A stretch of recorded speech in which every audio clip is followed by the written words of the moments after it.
महायुतीचे शासन शेतकरी सर्वसामान्य जनतेच्या हिताच्या योजना राबवत असून त्याचे थेट लाभ लोकांपर्यंत पोहोचवणे हेच खऱ्या अर्थाने समाधान शिबिर असल्याचे प्रतिपादन खालापूर पंचायत समितीचे उपसभापती भाई शिंदे यांनी केले।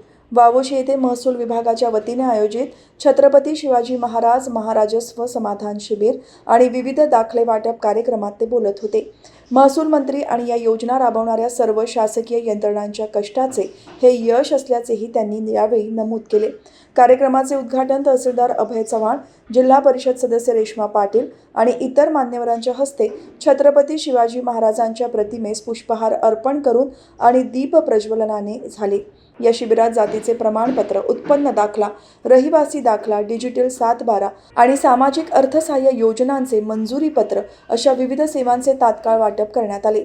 तसेच भूमी अभिलेख विभागाने वावोशी गावाचा नकाशा आणि सनदा ग्रामपंचायतींकडे सुपूर्द केल्या। या अभियानात अनेक आदिवासी विद्यार्थ्यांना शैक्षणिक दाखल्याच्या सुविधा उपलब्ध झाल्याने त्यांनी समाधान व्यक्त केले। या सोहळ्याला शिवसेना नेते विजय पाटील, विविध विभागांचे अधिकारी, सरपंच आणि ग्रामस्थ मोठ्या संख्येने उपस्थित होते। महसूल विभागातील सर्व कर्मचारी आणि कोतवालांनी हे शिबिर यशस्वी करण्यासाठी विशेष परिश्रम घेतले। जगदीश मरागजे यांनी कार्यक्रमाचे सूत्रसंचालन केले, तर सचिन वाघ यांनी उपस्थितांचे आभार मानले। महाराष्ट्र गीताने या कार्यक्रमाची सांगता झाली असून प्रशासनाच्या या तत्पर सेवेचे सर्व स्तरातून कौतुक होत आहे।